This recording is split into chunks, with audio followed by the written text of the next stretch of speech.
네, 안녕하세요. 반갑습니다. 자, 오늘 이제 국세기본법 할 거고요. 국세기본법 개정 특강이고 1페이지 유인물 볼게요. 국세기본법 같은 경우 용어가 변경이 된 건데 요거는 사실은 국세징수법이 변경이 돼가지고 국세징수법이 변경되면서 또 국세기본법에 국세징수법 용어가 많이 등장하니까요. 그게 일괄적으로 바뀐 거예요. 국징이 바뀌어가지고 다 바뀐 거라고 생각하시면 되겠고 한꺼번에 여기서 정리할게요. 원래는 국세징수법 거기 용어가 바뀌면 사실은 다른 세법도 다 바뀌거든요. 다 같이 거기 1페이지에 용어 변경해서 체납처분 체납처분이라는 말이 좀 일반적인 납세자가 이해하기가 어렵다. 그래서 좀 더 직관적인 표현으로 강제징수 이게 체납처분 절차라는 것이 이런 거죠. 고지서 보내고 그다음에 독촉장 보내요. 여기 임의적인 징수 절차고요. 이걸로 안 되면 압류, 매각, 청산 이런 절차를 통해서 국세를 징수를 하거든요. 그런 압류, 매각, 청산 요거를 강제징수 절차라고 불러요. 그래서 그러니까 이거를 체납처분이라고 굳이 부를 필요가 있느냐. 강제징수 절차는 강제징수라고 단순하게 부르면 된다. 그래서 강제징수로 바꾼 거죠. 요게 이제 체납처분이라는 표현이 다 없어졌어요. 강제징수라는 표현을 쓰고 있다. 그렇게 이해하시면 되겠고 요거는 체납처분비도 강제징수비 이렇게 다 바뀌었거든요. 다 바꾸긴 했는데 문제는 지방세는 안 바뀌었어요. 지방세가 체납처분이라는 표현을 그대로 씁니다. 체납처분은 강제징수, 체납처분비는 강제징수비, 체납처분 유예 같은 경우에는 압류, 매각의 유예 이런 식으로 좀 납세자 이해도 향상을 위해서 다 바꾸긴 했는데 체납처분 유예도 압류, 매각 유예로 다만 체납처분이 완전히 법문구에서 사라진 건 아니고요. 거기 밑에 제가 참고사항 해가지고 넣어놓은 게 있죠. 체납, 체납자 이런 표현 여전히 쓰고 있고요. 체납을 했다. 요거는 체납이라는 표현은 국세징수법에 용어의 정의가 나오는데 체납은 일단 고지서상의 납부 기한까지 안 내면 체납이라는 표현을 써요. 일단은 신고 기한까지 안 내면요. 그때는 체납이라는 표현 안 써요. 법정 신고 기한이 있죠. 우리 법인세든 소득세든 원래 내야 되는 신고 기한 있잖아요. 법인세 같은 경우에 각 사업년도 종료일이 속하는 달의 말일로부터 3개월 이내 이렇게 신고 납부를 해야 되잖아요. 그거 지났는데도 안 냈다고 해서 바로 체납이라는 표현을 쓰진 않고요. 그거 지나고 나서 고지서가 날라왔어요. 그래도 고지서상의 납부 기한까지 안 내면 그때부터 체납이라고 부르는 거거든요. 한번 말을 했는데도 안 냈다라고 하면 말을 안 듣는구나 해서 체납이라는 표현을 쓰는 거고요. 그런 체납을 한 자를 또 체납자라는 표현으로 쓰고 있긴 하죠. 근데 체납처분, 체납처분비라는 용어만 강제징수, 강제징수비로 이렇게 변경이 됐다라고 적혀져 있죠. 그리고 지방세의 경우에는 체납처분이라는 용어를 아직 사용하니까 아래 법문구에서는 체납처분, 체납처분비라는 표현이 남아있으며 그 외 법문구는 모두 체납처분, 체납처분비가 강제징수, 강제징수비로 변경이 되었다. 자, 그런 내용 나오죠. 밑에 보시면 지방세나 공과금의 체납처분 또는 강제징수를 할 때 이런 식으로 체납처분이라는 표현이 있어요. 이게 국세기본법 규정이거든요. 선집행, 지방세, 공과금 그거 내용인데 그거를 할 때 그 체납처분 또는 강제징수 금액 중에서 국세 및 강제징수비를 징수하는 경우에 그 지방세나 공과금의 체납처분비 또는 강제징수비는 국세 및 강제징수비에 우선하여 징수한다. 이런 규정에서는 체납처분비라는 그런 표현이 등장을 한다. 그렇게 이해하시면 되겠고 이것도 잘 나오는 지문이죠. 사실은 시험에. 지방세나 공과금의 체납처분비가 우선한다는 것이고 국세 우선권에서 나오거든요. 내가 선집행됐으니까 체납처분비 강제징수비가 우선시 된다는 것이고 지방세가 우선시 되는 그런 개념이 아니라서 이게 틀린 문구로 지방세 및 체납처분비가 우선한다. 그런 식으로 지방세도 우선하고 체납처분비도 우선한다. 그렇게 나오면 틀려요. 이 조사가 중요하거든요. 조사가 지방세의 체납처분비 아시겠죠? 이게 지방세 및 이렇게 나오면 지방세도 우선하고 체납처분비도 우선한다는 말이 돼가지고 이게 틀려요. 지방세의 체납처분비가 국세보다 우선한다. 끝에 문구 있죠. 끝에 문구를 장난쳐가지고 시험 문장으로 좀 많이 나왔죠. 요거는 체납처분비, 체납처분 등장했다고 해서 이상한 게 아니에요. 그거는 지방세가 아직까지 체납처분이라는 용어를 쓰기 때문에 이 법문구도 국세기본법에 여전히 남아있다라고 생각하시면 돼요. 자연스럽게 그냥 받아들이시면 되겠고 이거 기존에 잘 나오던 내용이니까 제가 조금 체크해드린 거고 자, 그 다음에 또 용어 보시면요. 납세 고지, 납부 고지로 다 바뀌었죠. 납세의 고지는 납부의 고지 이런 식으로 납세 고지서는 납부 고지서 납부 통지서, 이거는 제2차 납세 의무자라든지 물적 납세 의무가 있는 자한테는 납부 통지서라는 표현을 썼거든요. 본래의 납세 의무자는 납세 고지서, 제2차 납세 의무자는 납부 통지서, 이걸 하나로 통합을 했죠. 그래서 납부 고지서라는 표현으로 바꾼 겁니다. 제2차 납세 의무자한테 보내든 그냥 본래의 납세 의무자에게 보내든 납부 고지서, 그런 식으로 표현이 바뀌었어요. 납세 고지서라는 표현도 안 쓰고 납부 통지서라는 표현도 안 쓰는 거죠. 둘 다 없어졌습니다. 납부 고지서. 두 개를 약간 섞었어요. 아시겠죠? 여기 부하고 납하고 고지서 이거를 섞어가지고 납부 고지서로 용어를 통합했고요. 그 독촉 같은 경우에도 이게 제2차 고지죠. 한번 고지를 했다가 얘가 안 내고 있어요. 그럼 한 번 더 촉구를 하는 절차가 독촉인데, 독촉 같은 경우에도 마찬가지로 원래는 기존에 본래 납세 의무자한테는 독촉, 제2차 납세 의무자나 물적 납세 의무자한테는 납부 최고 이런 표현을 썼는데 굳이 뭐 이거를 나눠서 쓸 필요가 있느냐 해서 요거를 없애버리고요. 납부 최고를 독촉을 남겼어요. 여기서는 새로운 말을 생기게 한 게 아니라 독촉으로 통일한 거죠. 납부 최고라는 표현을 이제 안 써요. 납기 전 징수라고 해가지고 이게 납부기한 전에 징수하겠다 이런 뜻이거든요. 실제로 납부기한 전에 징수하겠다라는 뜻이라 가지고 조금 가만히 있으면 안 되는, 가만히 있으면 조세 채권을 유실할 수 있는 긴박한 사유가 있는 경우에 뭐 납기 전 징수 사유가 있다 뭐 이런 표현을 좀 많이 쓰는데, 요 같은 경우에 납기 전 징수가 원래의 뜻이 납부기한 전에 빨리 징수하겠다 이런 뜻이라 가지고 요걸 좀 풀어가지고 납부기한 전 징수 이런 식으로 표현이 바뀌었어요. 납부기한 전 징수, 이게 이거라는 거 그렇게 이해하시면 돼요.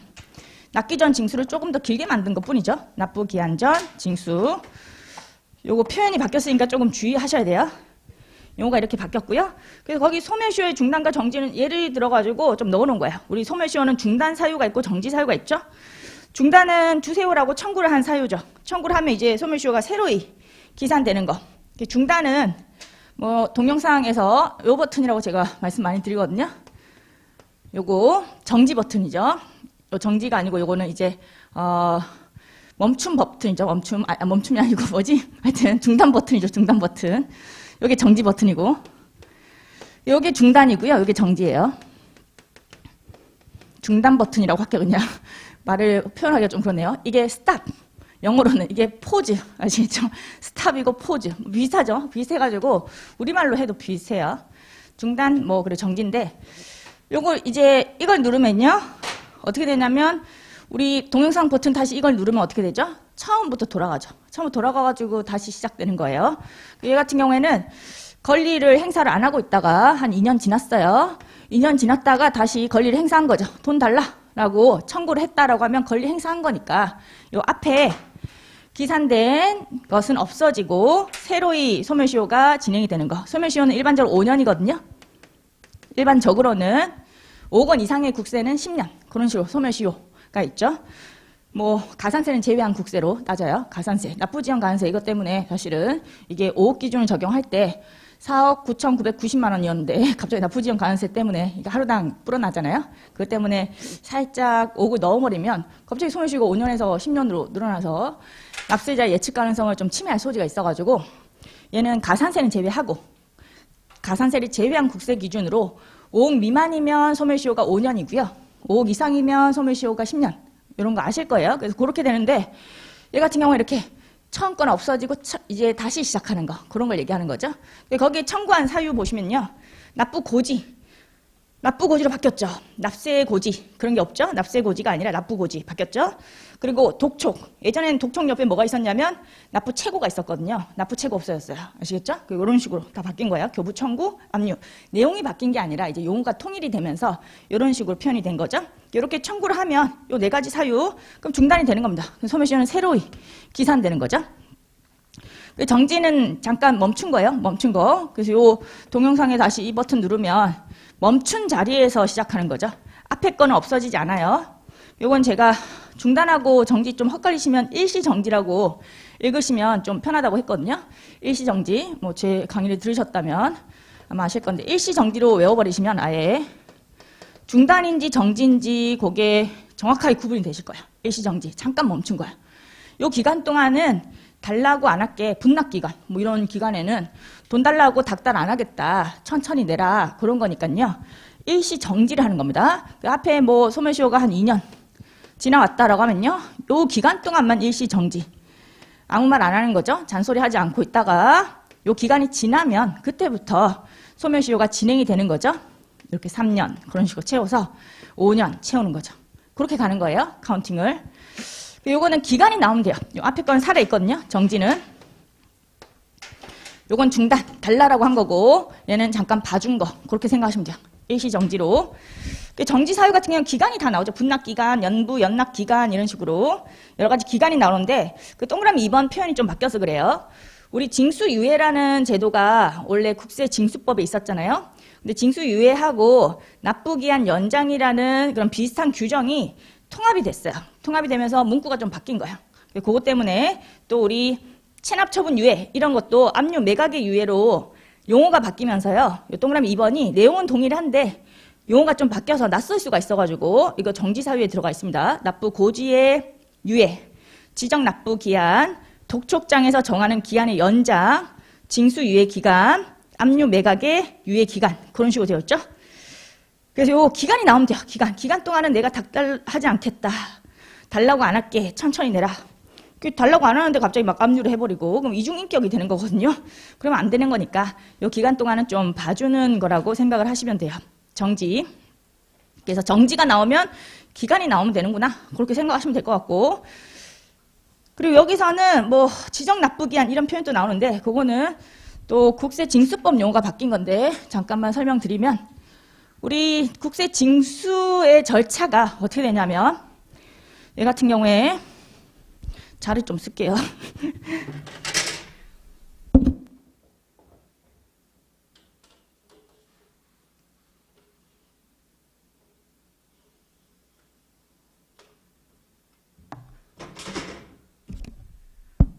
자, 국세징수의 절차가 어떻게 되냐면 얘가 이렇게 됩니다. 얘가 제일 처음에 돈 안 내고 있어요. 법정 신고 기한까지. 우리 법인세에서 정한 신고 기한, 소득세에서 정한 신고 기한 이런 걸 법정 신고 기한이라고 이제 부르기로 했어요. 법정 신고 납부 기한. 이제 국세징수법이니까 납부 기한이라고 표현할게요. 국징은 징수에 관한 규정이라 가지고 납부 쪽에 대한 규정이 좀 들어가 있거든요. 법정 신고 기한 자체가 법정 납부 기한이기도 하죠. 이런 법인세 신고 납부 기한, 그리고 소득세 신고 납부 기한. 법인세는 12월 말, 법인이면 3월 말. 소득세 같은 경우에는 5월 말, 그걸 얘기하는 거죠. 이때까지 안 냈다는 거죠. 신고 납부를 안 했다. 이때까지 안 낸 거예요. 그러면 고지서가 날라옵니다. 이때까지 신고 납부가 들어가지 않았다. 고지서가 날라오고요. 고지서상에 납부 기한을 정해주죠. 근데 이것도 납부 기한이고 이것도 납부 기한이면 용어가 또 똑같으니까 구분이 좀 안 되는 문제점이 있다 보니까 이거를 국세징수법에서 좀 바꾼 거야. 요거는 법정 납부기한, 요건 지정 납부기한 이런 식으로 고지서에서 지정한 납부기한이다. 이런 표현을 좀 바꾼 거죠. 그렇게 이해하시면 돼요. 그렇게 갖고 가시면 될 것 같고 그 다음에 거기서 보내도 안 되면 이제 독촉장 이런 거 보내는 거죠. 독촉장 보내고 또 납부기한 이걸 정해요. 아시겠죠? 이런 게 다 지정 납부기한. 요게 아니면 다 지정 납부기한이라고 좀 생각하시면 되겠고 그 다음에 안 되면 이제 압류 매각 청산 이런 강제적인 징수 절차가 들어가는 거죠. 압류 매각 청산에 이제 정산을 하는 거죠. 그런 식으로 가는 건데 요 표현하고 요 표현 구분하셔야 돼요. 이제는 국세징수법에서 좀 바뀐 표현이고요. 요거는 각종 법에서 개별 세법에서 정하고 있는 납부기한이고 요거는 고지서가 왔을 때 지정한 납부기한이고 고지서상의 납부기한까지 안 내면 그때부터 쓰는 용어가 체납이에요. 체납. 납부를 안 하면 체납차가 나오는 거예요. 여기선 체납이라는 표현 안 써요. 아시겠죠? 여기서부터 체납이라는 표현 쓰는 거죠. 그렇게 이해를 하시면 돼요. 그리고 요까지 독촉까지 보내는 게 임의적인 징수 절차. 요 압류 매각 청산 또 있다고 보시면 되겠고 요게 강제적인 징수 절차. 요런 흐름이죠. 요 강제징수 절차를 함으로써 여러 가지 압류 매각 비용이 들죠. 그게 이제 강제징수비가 되는 거예요. 과거에는 이제 체납처분비 이렇게 불렀던 거를 여기서는 강제징수비. 요 압류 매각 하는데 아무래도 돈이 많이 들죠. 전문가 불러가지고 전문가 보고 좀 팔아달라. 매각 대행을 할 때도 있고요. 수수료 같은 것도 들 거고 보관하는데도 또 돈이 좀 들 수가 있죠. 동산이라고 하면 보관하는데도 비용이 들 수가 있으니까 그런 각종 비용들을 강제 징수비라고 부르는 겁니다. 자, 그런 흐름 좀 알고 계셔야 되겠고 여기 이제 용어가 변경이 됐고 두 번째로 국세기본법과 국세징수법 간의 상호 조문 이관이 됐다라고 나와 있죠. 대부분 국징으로 좀 옮겨갔어요. 일단 국세기본법으로 옮겨온 거는 양도담보 관련 물적납세 의무 확장. 요 국징법 내용인데 약간 국기로 좀 넘어왔죠. 근데 국기법도 원래 규정이 있었어요. 양도담보권자의 물적납세 의무 규정이 있었는데 일부분이 국징에 있다가 그거는 국기 쪽에 일괄적으로 규정하는 게 맞겠다 해가지고 국기 쪽으로 다 넘긴 거죠. 원래도 국기법에 어느 정도의 규정이 있는데 국징에도 어느 정도 있고 이렇게 흩어져 있었다는 거죠. 그 흩어져 있던 거를 갖다가 국기로 모은 거예요.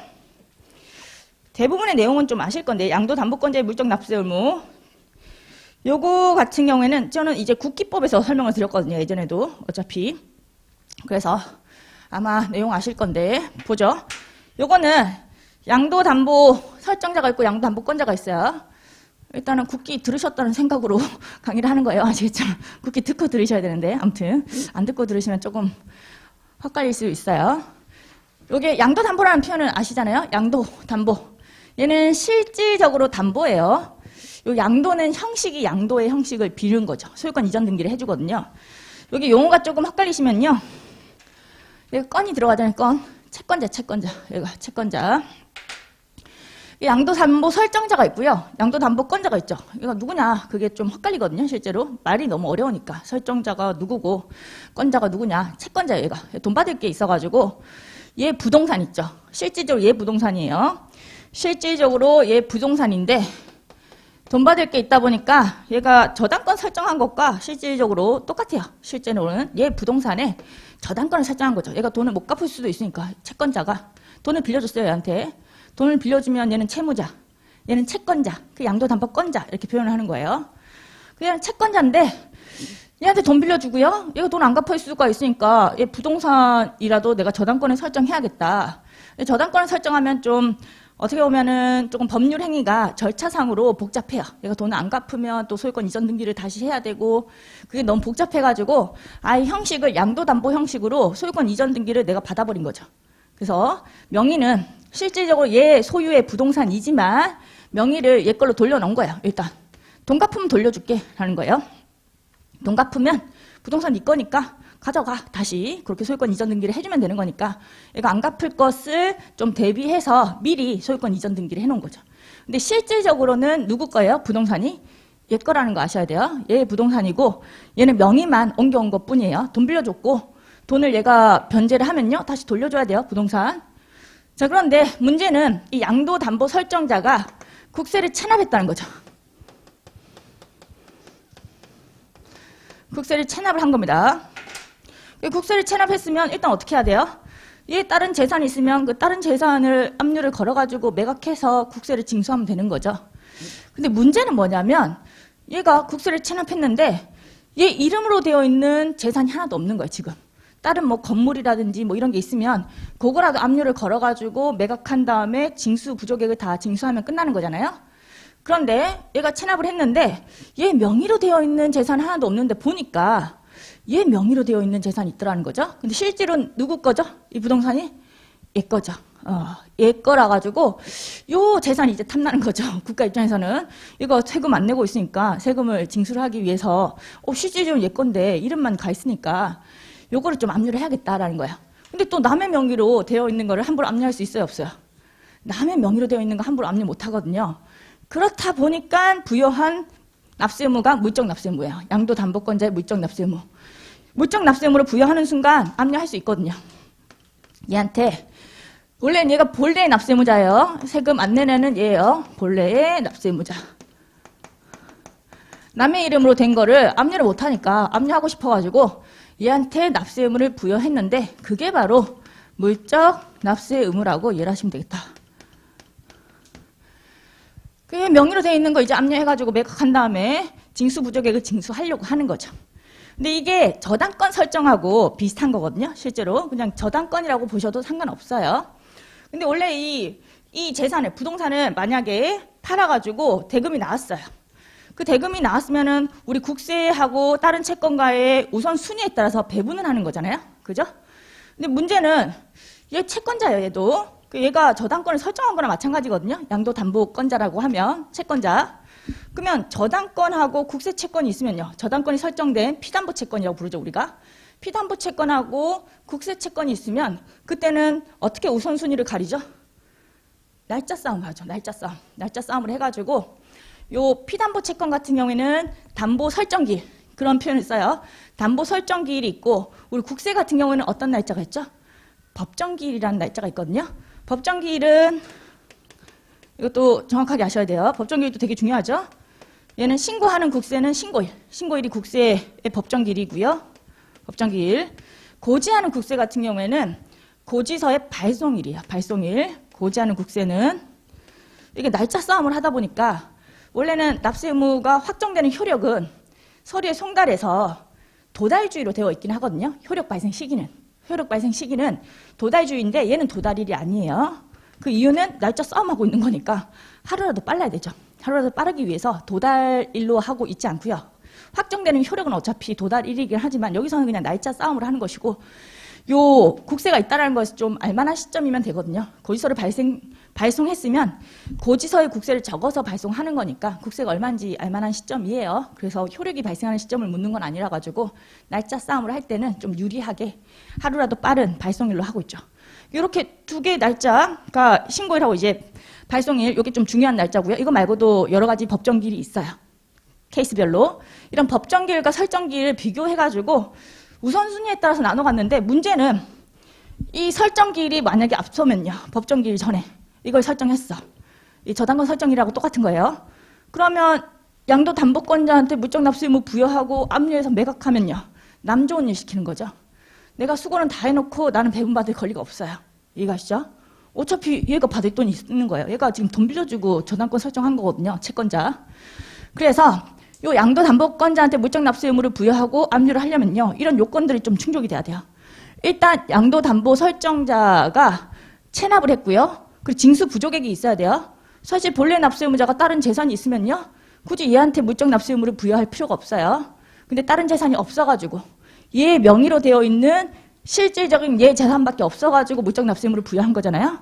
징수 부족액이 있어야 되고 두 번째로 법정기일 후에 법정기일, 우리 국세의 법정기일이 더 빨라야 된다는 거죠. 법정기일 후에 양도담보가 설정이 되었어야 한다는 거죠. 안 그러면 법정기일 날짜 싸움 했는데 우리가 져요. 지기 때문에 압류 매각해봤자 남아 떨어지는 거 하나도 없다는 거죠. 얘 챙겨주고 끝나는 거예요. 그래서 압류할 필요가 없는 거죠. 법정기일 후에, 법정기일이 먼저라는 뜻이에요. 법정기일 후에 양도담보가 설정돼야 돼. 설정이 돼야 한다. 그렇게 이해하시면 되겠고, 그리고 이제 고지서를 보내는 시점에 양도담보 재산이 있어야 돼요. 고지서를 보내는 시점에 이게 있어야지만 물적납세 의무를 부여할 수 있는 거거든요. 그래서 그런 식의 이런 요건들을 다 충족해야지만 이런 물적납세 의무가 성립될 수 있어요. 이런 요건들을 충족해야지만. 이런 요건들이 있는 거고요. 요게 이제 여러분들 뭐 국세 기본법에서 다 어느 정도는 나온 내용이에요. 거기다 이제 약간 추가가 되는 거죠. 국세징수법에서 옮겨온 내용이 있어가지고. 기본적인 내용은 다 똑같습니다. 잠깐 이 페이지를 보면요. 성립 요건 나오죠. 자, 징수 부족액이 있어야 한다. 그 표만 보시면 돼요. 양도담보 설정자가 국세 및 강제 징수비를 체납하여야 하며, 이 양도담보 설정자 얘기하는 거죠. 양도담보 설정자의 양도담보 재산 외에 다른 재산에 대해서 강제 징수를 하여도 징수할 금액이 부족해야 한다. 무조건 부족해야 돼요. 보충적인 납세 의무거든요. 그리고 법정기일 후여야 된다. 양도담보의 설정이 양도담보 설정자가 체납한 국세의 법정기일 후, 이 전으로 나오면 틀린 지문이니까요. 후라는 것도 되게 중요합니다. 기존 내용이 되게 중요하죠, 사실은. 법정기일 후에 설정되어야 한다. 그 양도담보 재산, 양도담보권자에게 납부 고지 당시에 양도담보 재산이 존재하고 있어야 한다. 동그라미 1번에 보시면 이런 내용이 나와요. 양도담보권자, 얘가 채권자라고 했죠. 채권자의 물적 납세 의무에 해당되어 납부고지를 받기 전에, 납부고지예요. 납부고지를 받기 전에 양도담보권을 실행하여 소유권을 취득하고 양도담보권자의 대금 채무와 양도담보 설정자의 피담보 채무를 상계하였으면 양도담보권은 이미 소멸한 것이므로 물적 납세 의무를 지울 수 없다. 뭐 이렇게 되어 있죠. 무슨 얘기냐면 지금 얘한테 고의서를 보내려고 해요. 얘 보고 이제 세금 내라고 하는 거죠. 그래서 일단은 뭐 고의서를 보내고 얘가 내면은 압류할 필요까지는 없잖아요. 그죠? 그래서 일단 말로 해보는 거예요. 고의서를 보냅니다. 근데 고의서를 보내기 전에 얘가 돈 갚아야 할 때가 도래해가지고 얘가 어차피 돈 갚아야 되잖아요. 얘가 채권자고 지금 양도담보를 설정한 이유 자체가 돈을 빌려줬기 때문에 그거 회수하려고 그 보장을 하기 위해서 이렇게 설정한 거예요. 저당권. 그렇게 이해하시면 돼요. 그렇다 보니까 돈 갚아야 할 때가 도래했고 얘가 변제를 안 했어. 그럼 어떻게 되죠? 이제 실질적인 소유권이 이렇게 넘어가는 거예요. 지금 명의만 얘 걸로 돼 있고 실질적인 소유권은 얘 거죠. 근데 이제 돈을 변제 시기가 도래해가지고 고지서도 보내기 전에 바로 돈 안 갚아가지고 얘 걸로 실질적인 소유권 이전되면요. 완전 난 거예요. 완전 난 거를 갖다가 얘 세금 안 냈다고 해가지고 남의 재산을 막 압류하거나 그러면 안 돼요. 돈 달라. 얘 세금 안 낸 거 네가 내라. 이렇게 못 하거든요. 양도담보 재산이 없어져 버린 거죠. 이때는 물적 납세 의무를 지울 수가 없다는 거예요. 그거는 원래 있던 규정이에요. 납부고지 당시 재산이 있어야 되는 것인데 지금 납부고지를 받기 전에 담보권 실행해가지고 너 나한테 안 갚은 거 그거 때문에 내가 이 부동산 실질적으로 가지겠다라고 해버린 거죠. 지금 대금을 이제 변제하는 시기가 도래했다고 생각하시면 돼요. 그 양도담보권자의 대금 채무 그리고 양도담보 설정자의 피담보 채무를 상계 처리했다. 퉁치자라고 했다는 거죠. 네가 갚아야 될 돈 있었고 이 부동산하고 그걸로 퉁쳐가지고 이거 내가 가져갈게. 그런 식으로 한 겁니다. 그럼 이미 양도담보권이 소멸한 거죠. 채권이 소멸한 거예요. 물적 납세 의무가 없는 거죠. 그 다음에 동그라미 2번 같은 경우에 국세 징수법에 따라 양도담보권자에게 납부고지가 있은 후 납부고지가 있었어요.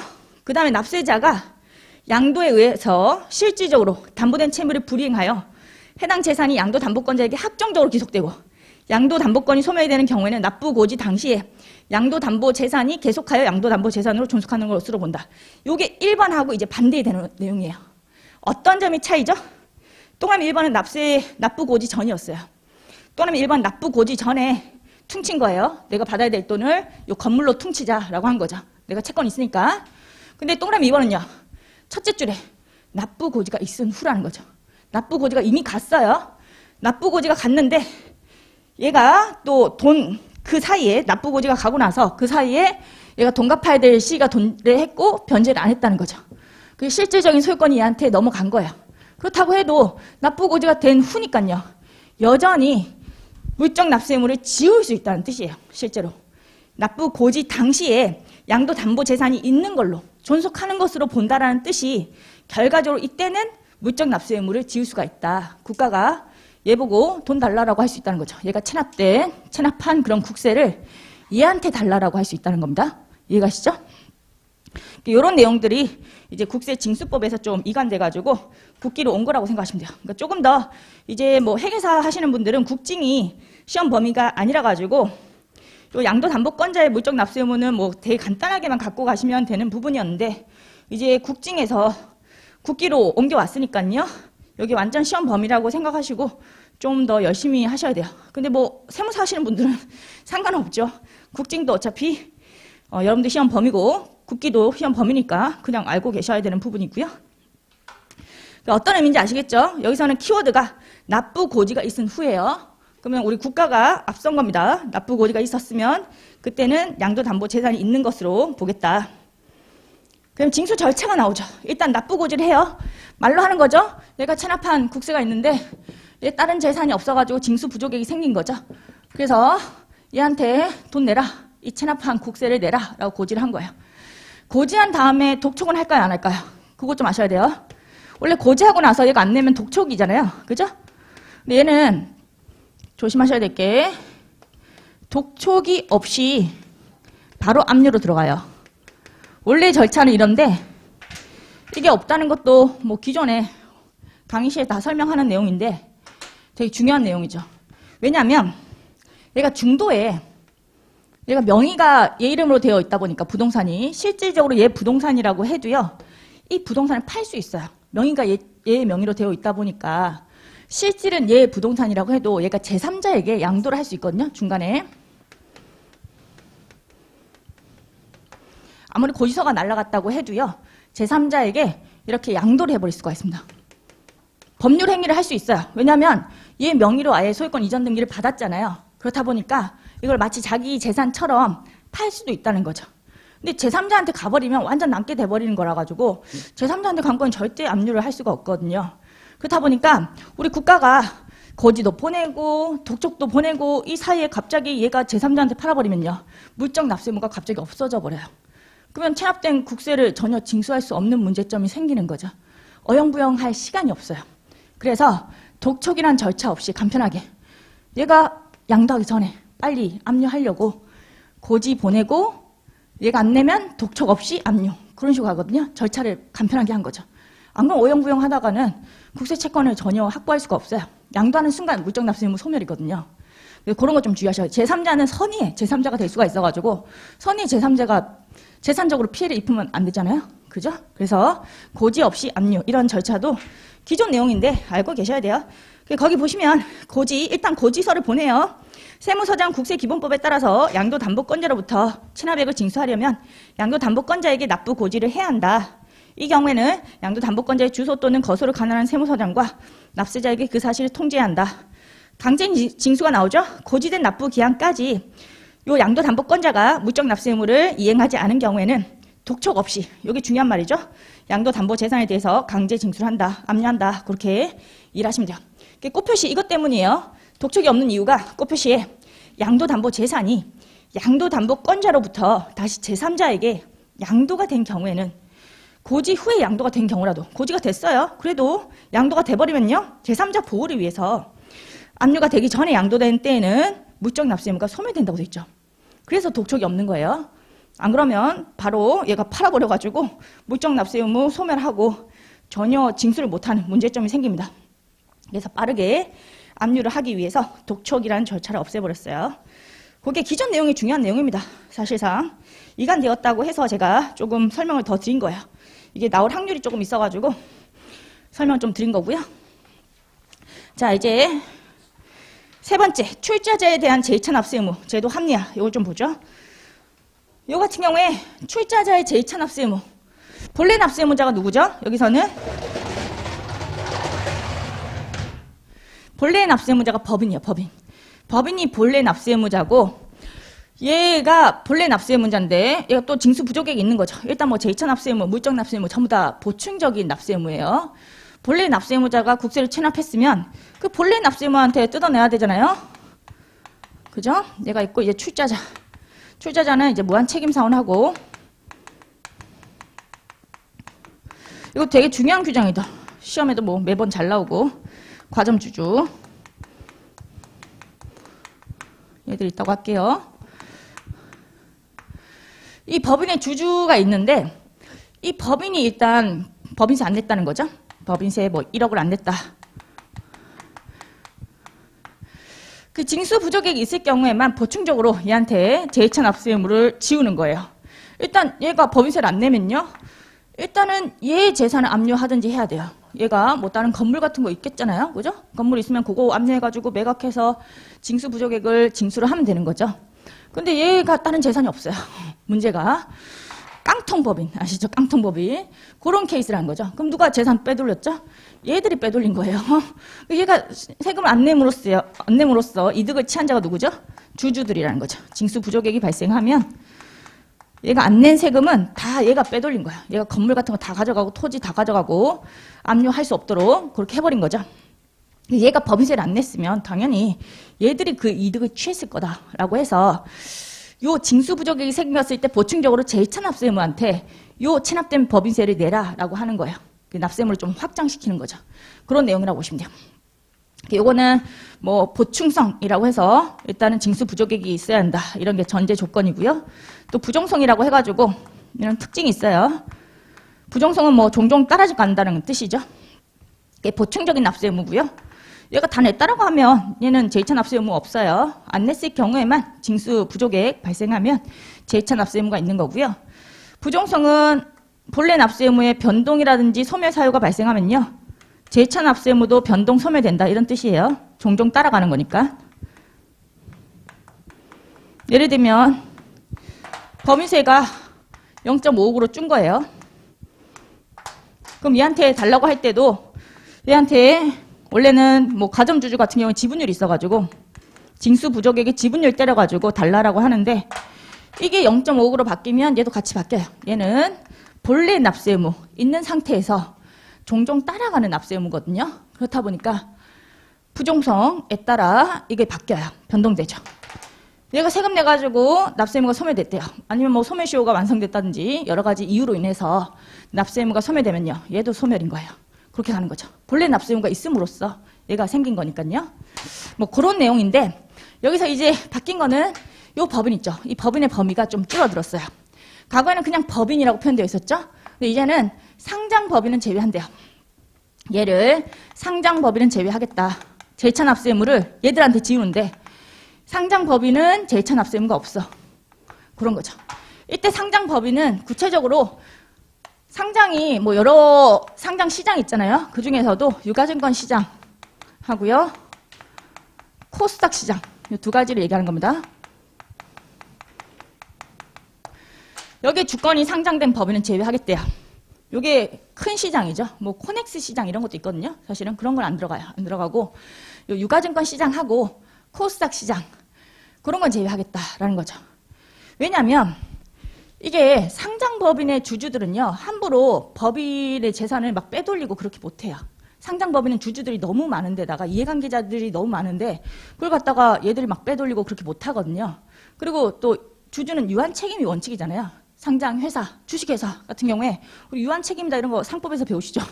유한 책임이 지금 위배가 되는 거야. 제2차 납세 의무를 지우게 되면. 그런 점이 있다 보니까 되게 옛날에 엄청 옛날에는 이런 규정이 원래 있었어요. 상장법인 제외한다. 이런 규정이 있다가 갑자기 뺐어요. 또 중간에 빼가지고 개정돼서 상장법인도 포함한다. 이렇게 됐다가 아예 아니구나. 유한 책임이니까 그 얘들이 또 빼돌릴 그런 여지도 없구나. 상장 회사에도 보는 눈이 얼마나 많은데 누가 이렇게 빼돌릴 수가 있냐. 뭐 빼돌린다.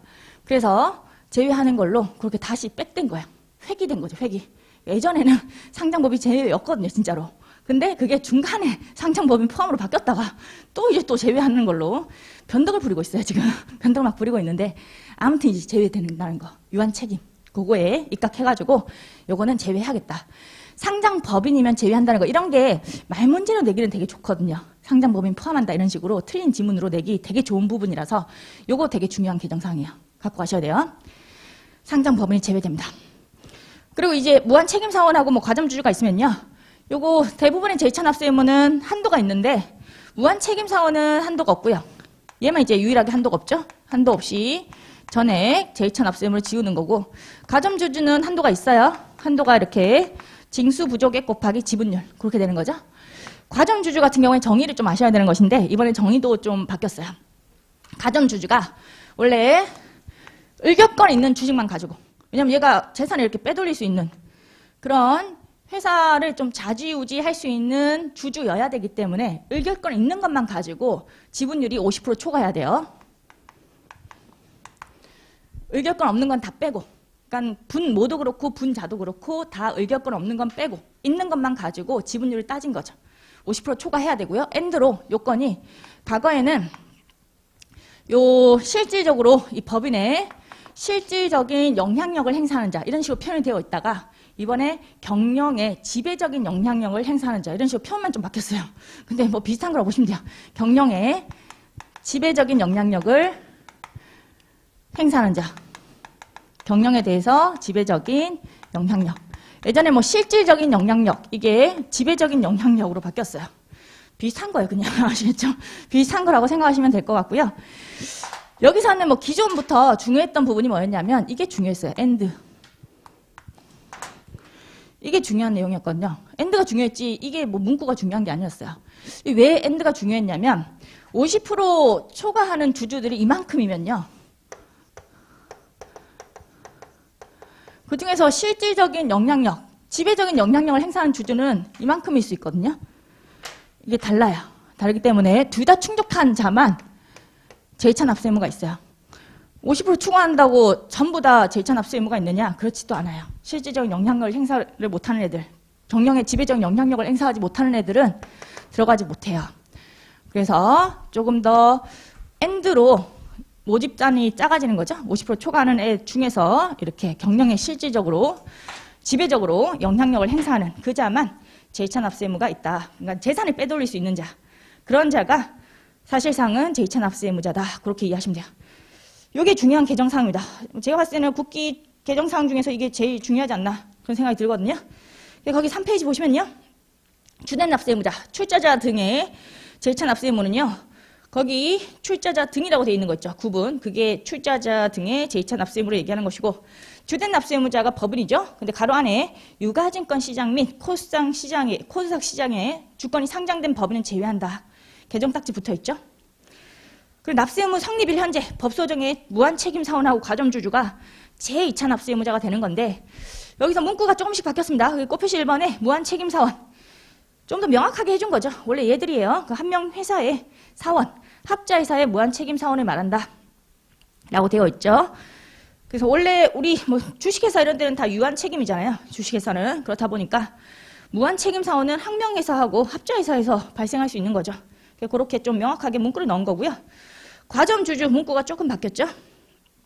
과점주주 같은 경우에 또 주주인데 그 가로 안에 또 합자회사의 유한책임 사원, 유한책임 회사의 사원, 유한회사의 사원 이런 주주 한 명과 그와 특수관계인으로서 이렇게 나오죠. 그와 특수관계인으로서 그들의 소유주식 합계 특수관계인 것까지 다 합쳐요. 해당 법인의 발행주식 총수 50% 초과하면서 그 법인의 경영에 대하여 지배적인 영향력을 행사하는 자. 실질적인 영향력이 지배적인 영향력 뭐 이런 식으로 좀 바뀐 거고요. 그리고 이때는 이 경우에 소유주식, 발행주식 총수, 분자 분모 얘기하는 거죠. 분자 분모는 의결권 없는 주식을 제외하고 50% 초과 여부를 판단한다라고 되어 있죠. 얘는 50% 초과하면서 엔드예요. 엔드로 경영에 대해서 지배적인 영향력을 행사하는 자여야지 제2차 납세 의무가 있다라는 거죠. 자, 그 다음에 4페이지 국세 법정기. 법정기 같은 경우에 크게 뭐 중요하지 않아요. 이게 종합부동산 세법이 바뀌었어요. 종합부동산 세법이 좀 개편되면서 신탁재산. 신탁재산의 납세 의무자가 바뀌었거든요. 우리 신탁재산의 납세 의무자가 종부세는 기존에 어떻게 되어 있었냐면 이건 뭐 참고예요. 종전에 신탁재산 같은 경우에 우리 종부세가 범인 아니잖아요. 사실상. 종전에 수탁자가 납세 의무자였어요. 그쪽 동네는 재산 관련해서는 수탁자가 종부세 납세 의무자였고 지금 개정되기로는 위탁자가 납세 의무자야 이런 식으로.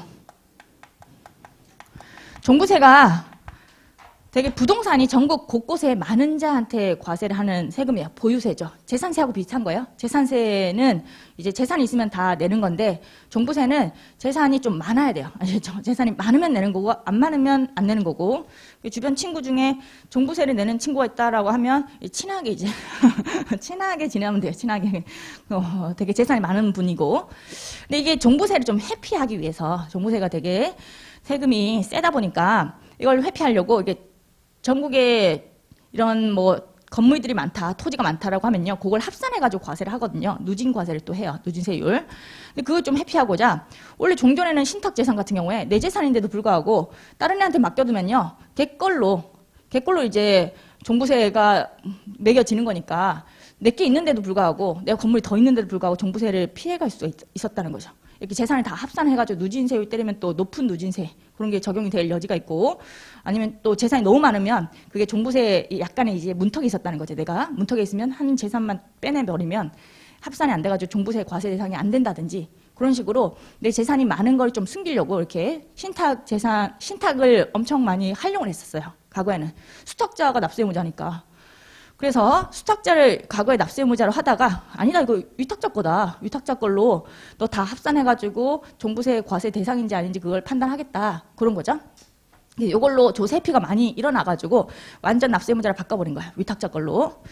그런 식으로 한 건데 이렇게 하면서 이제 위탁자가 또 종부세 막 안 내고 있다는 거죠. 그러면 얘가 또 징수 부족액이 있고 얘 명의로 가 있거든요. 실제로 신탁재산은 항상 믿고 맡기는 거라 가지고 명의가 수탁자 명의로 되어 있어요. 그렇다 보니까 얘가 또 체납을 했고 또 징수 부족액이 발생해요. 다른 재산 하나도 없고 얘 명의로 된 것밖에 없으면 그럼 얘한테 뭘 부여하죠? 물적 납세의무. 항상 이런 게 물적 납세의무죠. 납세의무자가 바뀌면서 수탁자한테는 물적 납세의무를 부여한 거예요. 얘가 세금을 안 내고 있으면, 종부세 같은 걸 안 내고 있다라고 하면 얘한테 물적 납세의무를 부여한 거죠. 위탁자가 안 내는 종부세에 대해서 이 수탁자한테 물적 납세의무가 신설이 됨으로써 우리 국세법정기일에서 동그라미 6번이 하나 추가된 거예요. 종부세법에 따라서 신탁재산에서 징수하는 종합부동산세. 이건 납부고의서 발송일. 항상 이렇게 고의서를 보내는 세금은 발송일. 그런 식으로 되어 있죠. 자, 그런 거니까 뭐 크게 중요한 건 아니고요. 또 불복 청구인 같은 경우에도 우리 당사자도 불복 청구할 수 있고 이해관계인 또 할 수 있다. 그거거든요. 그때 이해관계인에 우리 뭐 동그라미 3번에 기존에 있던 거 우리 부가가치세법상 신탁 관련 물적 납세의무를 지는 수탁자, 납부 고의서를 받은 자. 얘도 들어가고 이제 동그라미 4번이 들어가죠. 종합부동산세법에 따라 물적 납세의무를 지는 자로서 납부 고의서를 받은 자. 별거 아니에요. 중요한 개정사항은 아니고. 분리과세 소득에 대한 경정 청구 관할 명확화했다라는 거죠. 요 같은 경우에는 용어만 좀 아시면 돼요. 원천징수 대상자가 있고 원천징수 의무자가 있는데 용어 구분하실 수 있죠. 원천징수 의무자는 소득의 지급자. 그죠? 우리 이자 줄 때 원천징수 하잖아요. 14%. 원천징수 의무자. 회사라고 생각하시면 돼요. 회사. 근로소득도 마찬가지로 원천징수를 하잖아요. 얘가 소득을 주면 원천적으로 세금 떼고 그 다음에 세무서에 다음 달 10일까지 내죠. 일반적으로 원천징수 세액을. 그러면 요 원천징수 당한자를 뭐라고 부르냐? 원천징수 대상자라고 부르는 거예요.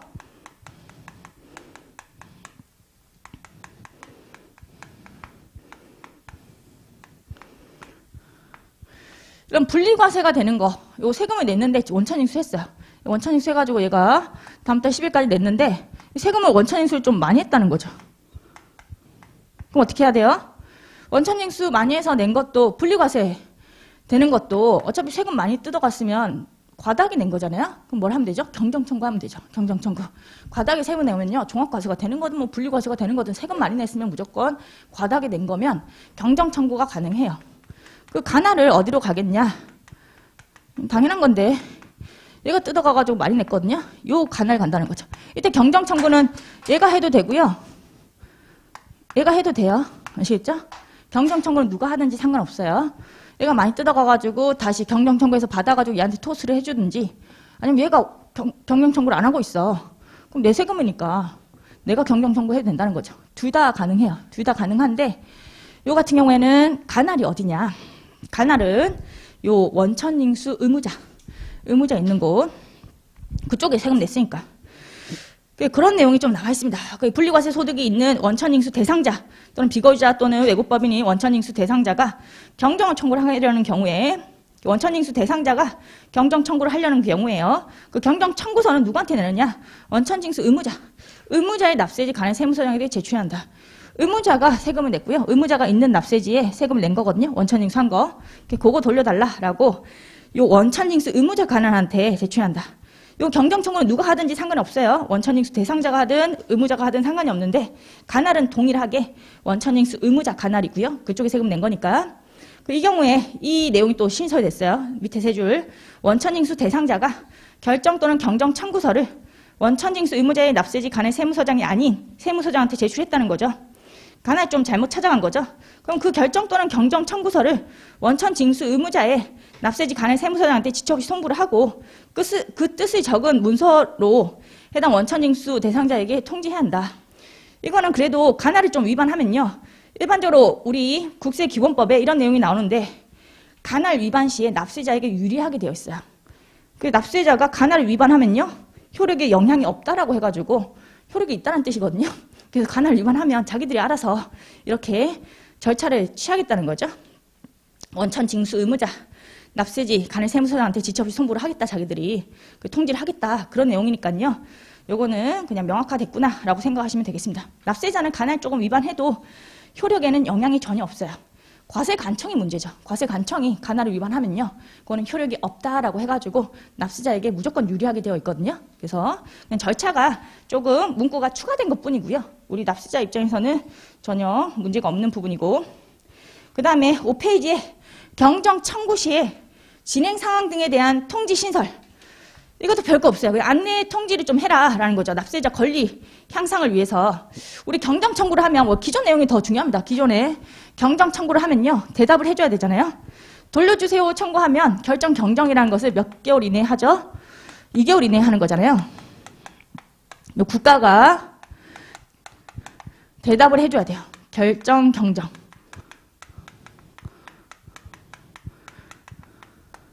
결정 경정은 경정 청구일로부터 2개월 이내에 하는 겁니다.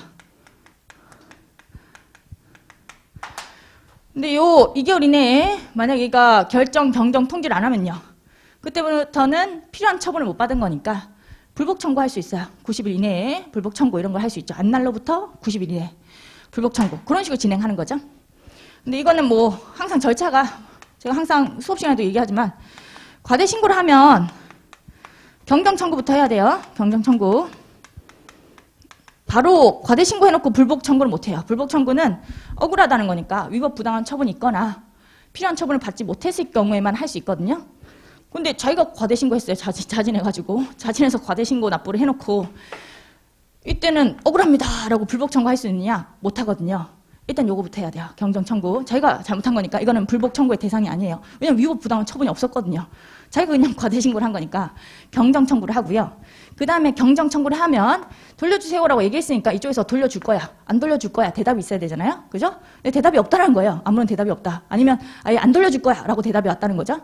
그러면 불복 청구할 수 있는 거예요. 안 돌려줄 거야 라고 대답이 오면 위법 부당한 처분을 받은 거죠.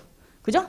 그리고 아예 대답을 안 하면요, 필요한 처분을 받지 못한 거죠. 그러면 그 안날로부터 90일 이내에 불복을 제기하는 거죠. 이런 절차인데,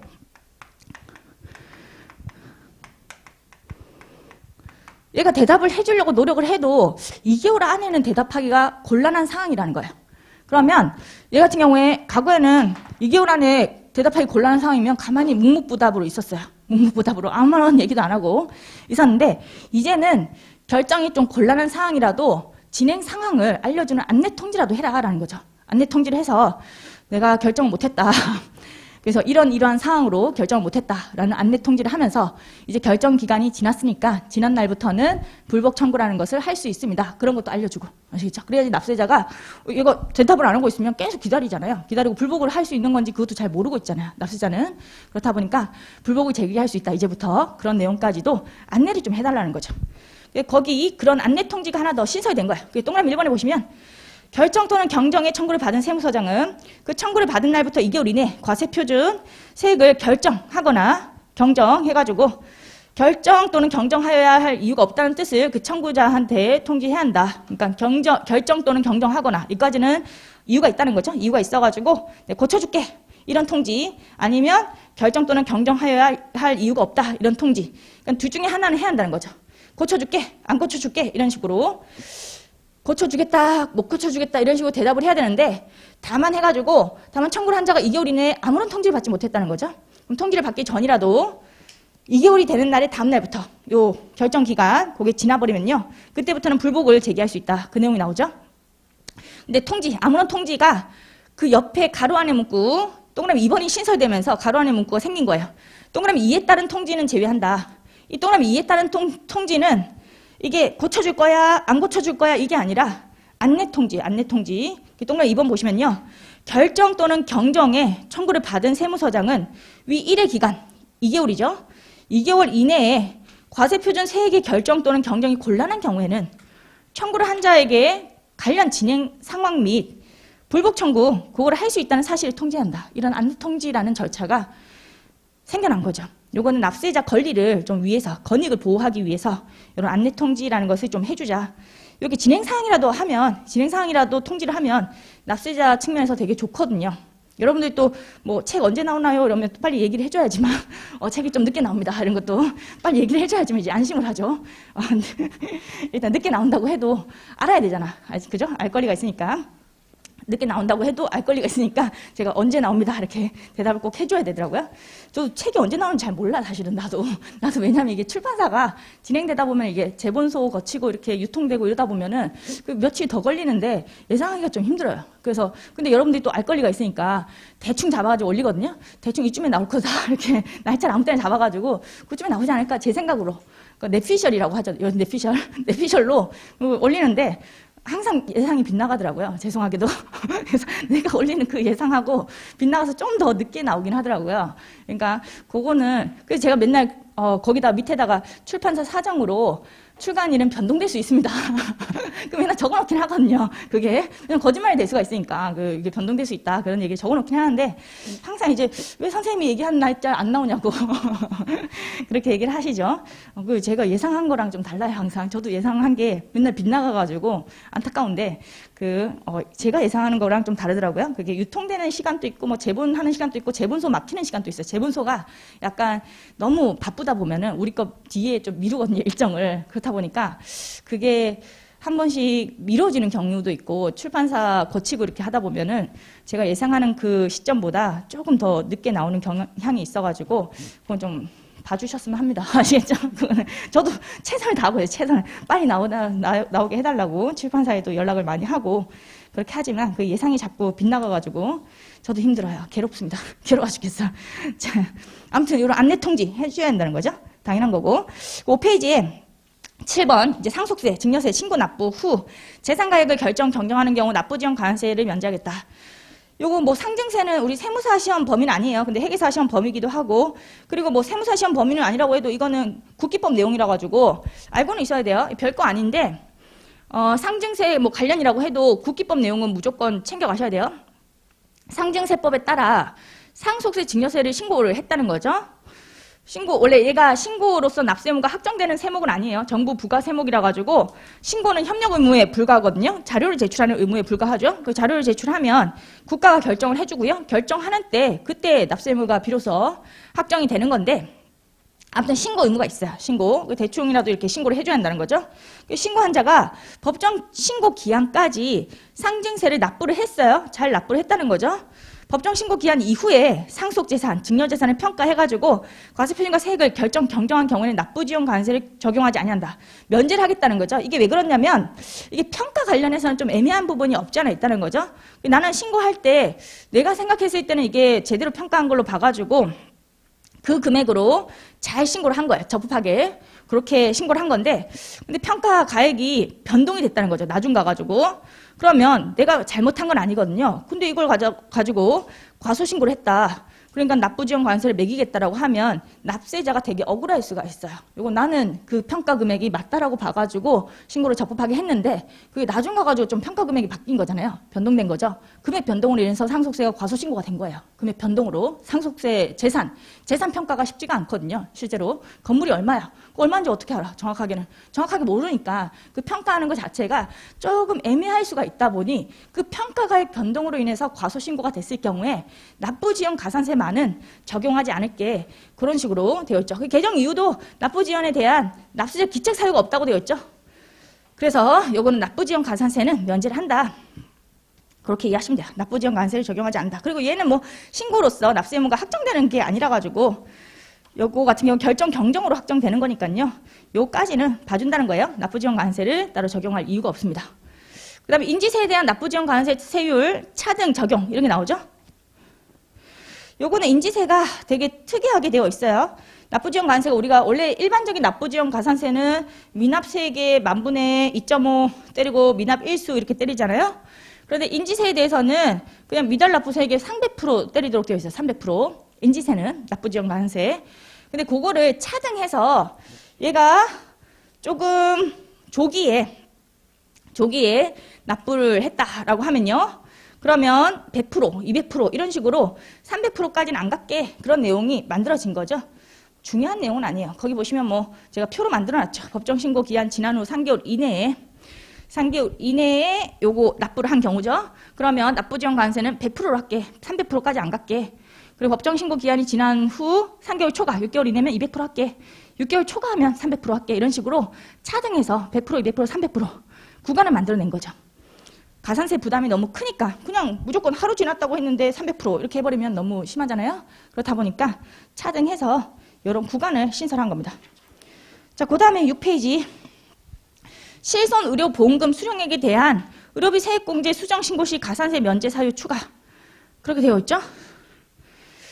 얘 같은 경우에 실손의료보험금은 뭔지 아시죠? 요거 내가 실비보험 그걸 얘기하는 거예요. 보험에 가입해가지고 의료비가 나왔으면 실비보험에 가입했으면 의료비 치료비 그거 청구를 하면요. 보험회사에 그거 다 주거든요. 그런데 이게 청구를 조기했는데 조금 늦게 보험금을 탈 수도 있잖아요. 그렇다 보니까 이거를 나중 가가지고는 X1년도, X2년도 대충 이렇게 할게요. 이때 의료비 지출한 게 있어요. 지출을 예를 들면 100을 지출했다고 할게요. 실손보험에 가입해가지고 요 보험금을 X2년도에 탄 거죠. X1년도에 탔으면 아무 문제가 없을 건데 X1년도에 X2년도 초에 이렇게 보험금이 나온 거예요. 실손보험이. 보험금 나온 게 보니까 한 70이라고 할까요? 70이라고 할게요. 그럼 원래는 내가 의료비 세액공제 이걸 넣을 때 의료비 지출한 거, 우리 실손보험금 탄 거, 요거 보전받은 것은 제외하고 의료비 세액공제가 들어가기 때문에 원래는 의료비 세액공제를 받아야 되는 베이스 금액은 30이었어요. 30. 우리가 공제율 뭐 15%, 뭐 20% 그런 걸 때리잖아요. 때려가지고 의료비 세액공제 받잖아요. 그런 거 받을 때 이 30 베이스로 받았어야 되는데 현재 뭘로 받았냐면 이걸 받은 거예요. 이런 걸로. 보험금이 나오기 전이어가지고 X1년도에 세금 신고할 때 의료비 세액공제를 좀 과도하게 많이 받은 거죠. 이걸 받아야 되는데 이걸 받으면요. 세액공제를 많이 받았으니까 결과적으로 적게 납부한 꼴이죠. 적게 납부하면 뭐가 돼요? 과소신고 납부가 되는 거야. 그러면 과소신고 납부가 되면 이거를 고쳐가지고 수정신고를 하긴 해야 되는데 가산세가 또 매겨지잖아요. 근데 이거 같은 경우에 납세자가 가산세를 두드려 맞으면요. 조금 억울할 수가 있다는 거죠. 이거는 몰라가지고 사실 나는 30을 넣고 싶었는데 의도적으로 그런 게 아니라 보험금이 좀 늦게 나와가지고 모르고 100을 넣어가지고 의료비 세액공제를 받았다는 거죠. 그리고 이제 수정신고를 하는 거예요. 자진해서 고치는 거야. 30으로. 너무 많이 받았으니까 이거를 과소신고한 거에 대해서 수정신고를 한다고 하면요. 가산세는 매기지 않을게. 정당한 사유가 있는 걸로 봐주는 거죠. 근데 거기 내용이 좀 나와 있죠. 우리가 정당한 사유가 있는 경우에는 가산세를 아예 100% 안 매기거든요. 그 사유에 얘를 추가한 겁니다. 추가. 우리 거기 뭐 천재지변 이런 걸로 기한 연장 사유에 해당했다. 그때도 가산세 아예 감면을 100% 해주고요. 납세자가 의무를 이행하지 않은데 정당한 사유가 있다라고 하면 100% 감면해주고요. 뭐 또 3번에도 여러 가지가 있죠. 그 세법 해석, 관한 질의 회신에 따라서 신고 납부를 적법하게 했는데 이후에 다른 과세 처분을 하는 경우 이런 것도 납세자의 기책 사유가 있는 게 아니에요. 내가 잘 해석해가지고 나는 신고 납부를 적법하게 했는데 이후에 따르게 과세 처분을 받으면 그때도 가산세가 없죠. 100% 없다는 뜻이에요. 거기 C번이 생긴 거죠. C번에 실손의료보험금을 의료비에서 제외함에 있어 실손의료보험금 지급의 원인이 되는 의료비를 지출한 과세의 연도와 과세기간과 해당 보험금을 지급받은 과세기간이 달라 해당 보험금을 지급받은 후 의료비를 지출한 과세기간에 대한 소득세를 수정신고하는 경우 거기 들어왔죠? 그것도 100% 감면 규정으로 들어온 겁니다. 자, 요거는 불가피하게 그렇게 납세자가 수정신고를 하는 케이스니까 가산세만은 부과하지 않겠다. 100% 전부 다 가산세를 내지 않는 거예요. 그 다음에 이제 10번. 10번 같은 경우는 별거 아닌데 국세환급통지서. 국세환급금 통지서도 우편으로 송달하거든요. 원래는 국세환급금 통지서는 뭐 국세환급금을 계좌이체하는 경우도 있고요. 어떤 경우에는 계좌이체가 좀 안 된다라고 하면 현금으로 지급하는 방식도 있어요. 두 가지 방식 중에 하나 선택해가지고 국세환급금을 지급을 할 건데 이제는 계좌이체 방식은 굳이 뭐 요거 국세환급을 해주겠습니다라고 우편으로 송달할 필요가 있느냐. 그거를 삭제를 시켜버렸어요. 현금 지급 방식은 어떻게 돈을 찾아가면 된다. 은행 가셔가지고 이거 제출하고 찾아가시면 된다. 뭐 이런 식으로 얘기를 좀 해줘야 되잖아요. 그렇지만 계좌이체 방식은 그럴 필요 있나 라고 해서 얘는 일반 우편 송달 대상에서 삭제가 됐다. 송달 비용 절감이 되겠죠. 그런 내용이라서 별거 중요한 건 없고요. 이제 11번 보시면요. 고충 민원을 통한 환급 시 환급 가산금 지급 제외. 환급 가산금 같은 경우에는 국세 환급금이 있을 경우에 이자를 더 주는 거예요. 이자를. 고충 민원 같은 경우에는 이건 뭐냐면 그 꽃표시에 제가 고충 민원에 대한 설명을 좀 넣어놨는데 우리 원래 환급금이 생기면요. 환급 받으려면 경정청구, 과다신고의 경우에는 경정청구 이런 걸 통해서 고쳐서 돌려주세요라고 환급을 받는 거죠. 잘못 신고를 했을 경우에. 또는 이제 불복청구 이런 걸 좀 하는 거죠. 국가가 결정을 하기를 좀 중액 결정을 했다라고 하면 국가가 중액 결정한 거에 대해서 내가 위법 부당하다라고 생각하면 그 안날로부터 90일 이내에 불복 청구를 제기하면 되거든요. 그래서 환급을 받으면 되는 것인데 이런 정상적인 절차를 아예 안 거치고 정상적인 절차를 안 거쳐서 민원 넣은 거죠. 민원 넣어가지고 세무서장님이 좀 직권으로 돌려주세요. 이런 식으로 한 거예요. 그럼 정상적인 절차를 거치면 되게 늦게 환급받거든요. 늦게 환급받고 그 절차를 거치는 거에 대해서도 되게 스트레스도 많이 받고 수고를 많이 해야 되겠죠. 근데 이렇게 직권으로 환급해 주세요라고 해서 환급을 받았다고 하면요. 다른 정상적인 절차를 취한 자하고 좀 과세 형평이 안 맞을 수가 있으니까 이 경우에는 이자만큼은 지급하지 못하겠다라는 거죠. 환급을 해주는데 이자만큼은 지급하는 사유에서 제외를 하겠다는 거죠. 거기 보시면 다음 중 하나에 해당하는 사유 없이라고 돼 있죠. 다음 중 하나라고 하면 거기 경정청구, 동그라미 2번이 불복청구예요. 그러니까 경정청구, 불복청구 이걸 거쳐야 되는데 이런 것도 없이 고충 민원의 처리에 따라 국세환급금을 충당하거나 지급받는 경우에는 환급 가산금만은 가산하지 아니한다. 안 주겠다. 그런 거예요. 고충 민원이 나오죠. 이 꽃표시에. 납세자가 이런 경정청구, 불복청구 이런 거 없이 제일 끝에 과세관청에게 직권으로 필요한 처분을 해줄 것을 요청하는 민원을 말한다고 돼 있죠. 직권으로 좀 해주세요라고 하고 환급 받긴 받았어요. 그렇지만 이자만큼은 받지 못한다. 그 12번 또 좀 중요한 개정사항인데 경정청구에 따라 국세를 환급하는 경우 국세 환급 가산금 기산일을 조정하겠다. 요 같은 경우에 우리 동그라미 1번이 가장 대표적인 거죠. 차고납부, 이중납부 이런 게 잘못 낸 거예요. 차고납부, 이중납부, 부가 경정이나 취소, 부가 취소 이런 식으로 원래 낼 게 아니었는데 잘못 내가지고 돌려받는 거예요. 그때 기산일. 그 기산일은 거기 표 위에 보시면 다음에 구분에 따른 날에 다음 날로 한다라고 해서 이중납부를 한 날 있죠. 국세 납부일. 납부일의 다음 날부터 기산해가지고 요거를 국세환급 가산금을 주는 거거든요. 지금 현재 국세환급 가산금 이자율이 그렇게 높진 않아요. 1.8%. 매년 좀 달라질 수는 있어요. 3월 달에 또 시행규칙이 나오면 바뀔 수도 있는데 봐야 되거든요. 하여튼 지금은 1.8%예요. 1.8%. 그리고 연단위로 1.8%인데 요거를 주는데 언제부터 카운팅 해가지고 주느냐라는 거죠. 그 1.8% 곱하기 365분의 1수 들어갈 거잖아요. 1수. 그 1수를 카운팅할 때 며칠부터 이렇게 들어가느냐인데 잘못 낸 거니까 그 납부일의 다음 날부터 카운팅할게. 1수를. 그 내용이에요. 근데 과거에 어떤 게 있었냐면 지금은 동그라미 1, 2, 3, 4로 끝났죠. 동그라미 5번이 있었어요. 5번. 5번이 경정 청구를 통해서 환급 받는 경우에 어떻게 되어 있었냐면 과거에 이렇게 납부를 했어요.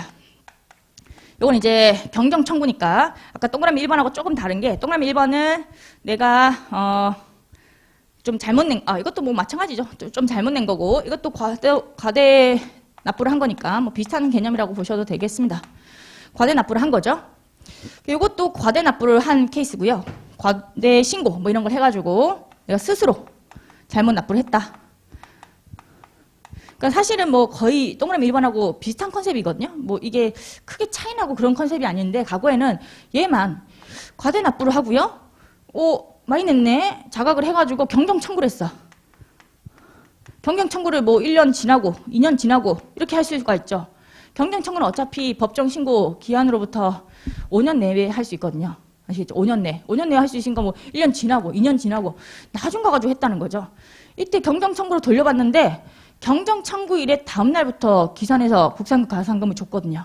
그게 좀 잘못된 거죠. 이때 많이 냈잖아요. 이때 많이 냈으면 이때부터 국가에 돈이 들어가가지고 국가가 부당하게 이득을 많이 취했죠. 어떻게 보면 그 돈 많이 낸 거 갖다가 국가가 이자를 좀 먹었잖아요. 그럼 그거를 납세자한테 다시 돌려줘야 되겠죠. 그 돈 낸 걸 갖다가 예금에 취했을 거고 이자만큼 국가가 이득을 취한 거예요. 그럼 그거를 돌려줘야 되는데 이때부터 기산을 안 하고 얘만 경정 청구일의 다음 날부터 기산을 해가지고 국세환급 가산금을 줬다는 거예요. 잘못됐으니까 납부일로 가자. 동그라미 5번이 없어지면서 동그라미 1번으로 들어가 버린 거예요. 아시겠죠? 동그라미 1번으로. 그렇게 이해하시면 돼요. 원래는 동그라미 1번에서 문구가 동그라미 5번은 제외 이런 식의 문구가 있었어요. 그 동그라미 5번은 따로 경정 청구를 했을 경우에는 경정 청구일 그런 식으로 되어 있었는데 그게 없어져 버렸죠. 5번이 없어지고 동그라미 1번으로 들어가 버렸다.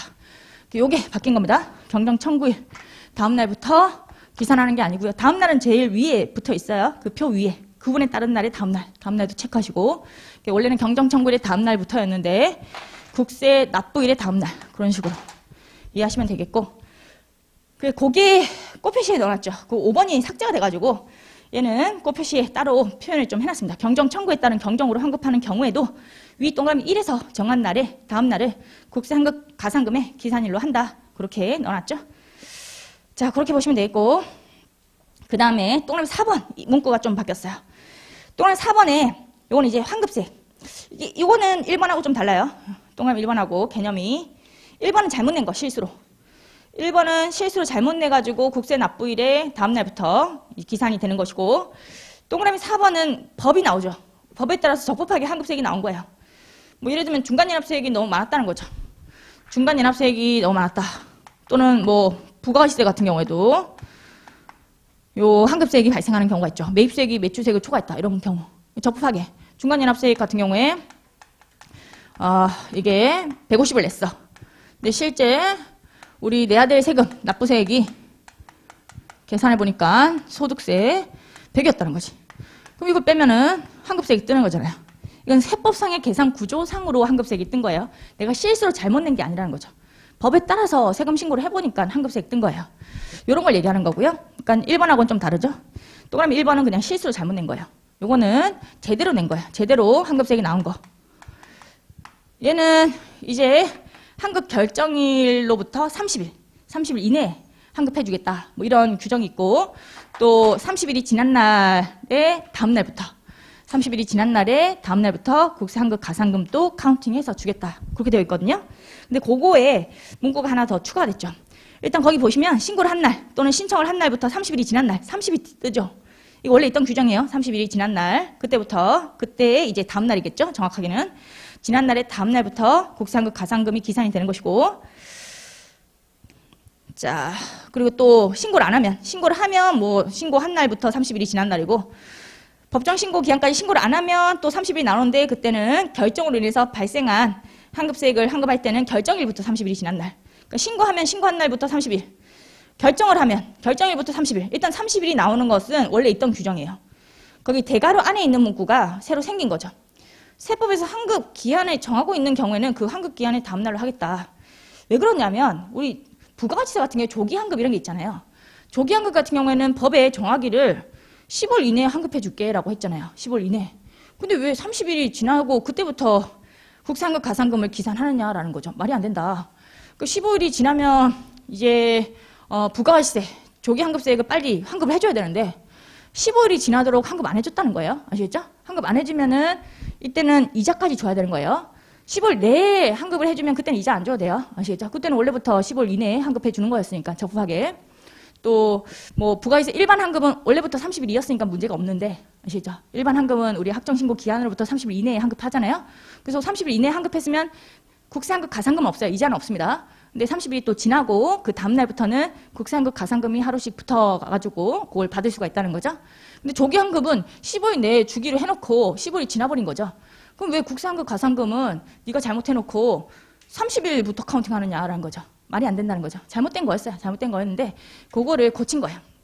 그래서 일괄적으로 30일이 지난 날 이렇게 되어 있다가 아시겠죠? 요거에 이제 다음 날이에요. 실제로는 요거에 다음 날로 되어 있다가 요 30일이 지난 날 하고 일반적인 경우하고 만약에 법에 환급 기한이 정해져 있는 거, 조기 환급 같은 거 그런 거는 그 정해져 있는 환급 기한의 다음 날 요거는 좀 문구가 제가 봐도 좀 이상한데 다음 날에 또 다음 날이에요. 왜냐면 이게 표 안에 있는 구분에 따른 날에 다음 날로 한다라고 해가지고 요 다음 날에 다음 날부터 국세 환급 가산금 기산일을 하겠다 그렇게 된 거라서 조금 다다음 날이 되는 거니까 이상한 문구긴 한데 뭐 법문구는 이렇게 되어 있어요. 법문구가 이렇게 되어 있으니까 우리는 그냥 받아들여야 돼요. 아시겠죠? 다다음 날이라고 해도 다다음 날은 뭔가 이상한데라고 해도 어쩔 수 없는 거고 국세 환급 기한의 다음 날 그런 식으로 되어 있습니다. 그래서 여기 뭐 예를 들면 이제 법인세 같은 경우에는 신고 기한이 법인세는 3월 31일이죠. 이때도 중간연합세액이 혹시라도 1년치 법인세를 초과했다. 라고 하면 그때는 환급세액이 뜰 수 있잖아요. 이렇게 뭐 소득세도 마찬가지고 이게 신고 기한이 지났는데 30일이 플러스 해보시면 4월 30일이 되는 거고요. 이것도 지났다는 표현이 있어가지고 이것도 다음날이 표현되어 있거든요. 실제로는. 그래서 기산일을 칠 때 요 5월 1일에 또 다음날 해가지고 5월 2일 날이 하루 해가지고 하루치 이자 이렇게 붙는 걸로 되어 있긴 해요. 법문과가 그러니까 뭐 다다음 날로 가요. 어쩔 수 없어요. 다다음 날로 되어 있으니까 뭐 아무튼 여기 30일 이게 30일이 되는 날이고 30일이 지난 날은 원래 하루 더 플러스 하거든요. 실제로 지난 날 거기다가 또 다음 날 붙어 있잖아. 제일 위에. 그래서 이때부터 하루치 이자를 주겠다. 뭐 그런 건데 왜 그런지는 모르겠어요. 법은 그렇게 돼 있습니다. 그렇게 돼 있으니까 우리는 그냥 이렇게 하죠. 우리는 일단은 이게 무조건 30일로 나오면 틀린 문구예요. 아시겠죠? 어떤 경우에도 30일 이렇게 나오면 틀린 문구고 괜히 이게 섞을 수 있어요. 제가 말문제로 출제를 한다고 하면 이렇게 날 것 같아요.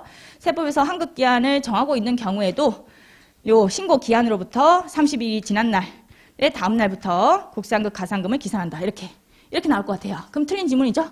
환급기한을 정하고 있는 경우에는 30일 나오면 안 돼요. 환급기한의 다음 날이 나와야 되는 거니까 그런 것 좀 주의해서 문제를 풀어주셔야 되겠죠.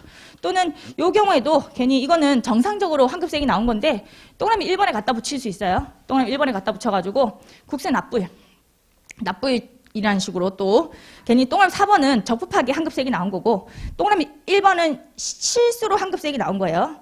그렇다 보니까 이건 좀 다른 개념인데 동그라미 4번을 동그라미 1번에 갖다 붙인다든지 그런 식으로 약간 문제를 변형을 해서 틀린 지문으로 구성하기는 좀 좋은 부분이에요. 디테일한 부분이긴 하지만 갖고 가시고요. 자, 그 다음에 13번. 자, 13번 조세 불복 각하 사유 명확하였다. 요 동그라미 5번이 생긴 거예요. 동그라미 5번이 원래 조세 불복 각하는 뭐죠? 각하는 요건 심리 탈락이에요. 이게 요건 탈락, 요건 심리를 했는데 불충족 하게 되면요. 각하 결정이 나오죠. 각하 탈락. 요건 심리 통과했어요. 그럼 내용 심리를 하겠죠. 내용 심리를 했는데 이유가 없다. 이유가 전혀 없으면 기각. 이유가 있다. 주장에 그러면 인용. 이런 결정이 있죠. 각하는 요건 탈락인 거예요. 청구 기간이 지났다든지 이런 게 요건 탈락에 들어가는 거죠. 불복 청구 기간이 90일이라는 청구 기간이 있죠. 그거 지나고 나서 불복 청구를 하면요.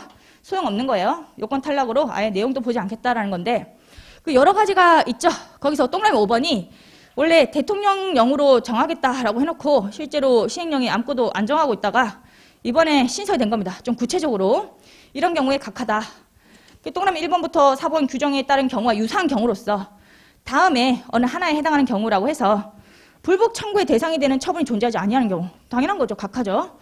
불복 청구의 대상이 되는 처분에 의하여 권리나 이익을 침해당하지 아니한 경우 이게 권리나 이익을 침해당해야 되거든요. 위법 부당한 처분으로 인해서 권리나 이익을 침해당하거나 필요한 처분을 받지 못함으로 인해서 권리나 이익을 침해당해야지만 불복을 할 수 있어요. 그러니까 불복 청구권이 아닌데 청구를 했다는 거죠. 그럼 바로 각하라는 거예요. C번 같은 경우에도 적법한 대리인이 아닌 자가 대리인으로 불복을 청구를 하면요. 그때도 각하가 된다는 겁니다. 그 ABC 사유가 추가된 거고요. 14번에 주심 조세 심판 간의 단독 심리 결정 사건 확대라고 돼 있죠. 이게 소액 심판이라고 제가 부르거든요. 소액 심판. 중요하지 않은 것은요. 조세 심판관 회의를 통해서 결정하지 않아요. 원래 일반적으로 조세 심판관 회의라고 해서 3분의 2 이상이 출석을 하고 과반수의 찬성으로 결정을 해요. 이렇게 인용을 할지 기각을 할지 그런 거 있죠. 그런 거는 이렇게 결정을 하거든요. 진짜 조세 심판관들이 좀 모여요. 모여가지고 이런 회의를 통해서 결정을 하는 건데 소액 심판이라고 해서 중요하지 않은 거는 주심 한 명이 그냥 결정을 해버린 거예요. 그게 소액 심판이에요. 중요하지 않은 거. 이건 중요하지 않은 거. 소액 심판은 일단 뭐 금액적으로 중요하지 않거나 이렇게 해석에 가는 게 아닌 거 뭐 이런 게 들어가 있는데 동그라미 3번이 추가된 거예요. 각하 사유에 해당하는 경우. 각하 사유에 해당한다고 하면요. 이게 청구 기한을 지나가지고 청구를 했다는 거죠. 90일 지나가지고 각하잖아요. 그걸 또 사람 막 모아가지고 3분의 2 이상 모여야 돼 이런 식으로 회의 열고 할 필요가 없잖아요.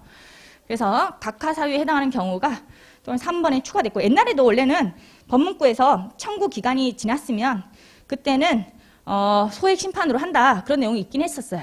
근데 그것만 있다가 이제 조금 더 구체적으로 이 문구가 13번에 문구가 추가됐잖아. 불복 청구의 대상이 되는 처분이 존재하지 아니하는 경우 각하다. 뭐 처분에 의해서 권리나 이익을 침해당하지 않은 경우에도 각하다. 이런 식으로 문구가 추가됐죠. 그 위에 있는 그 조문을 링크를 건 거예요. 링크를 걸어가지고 그 각하 사유 있죠. 전부 다 그냥 소액 심판이다. 주심이 결정한다. 그런 식으로.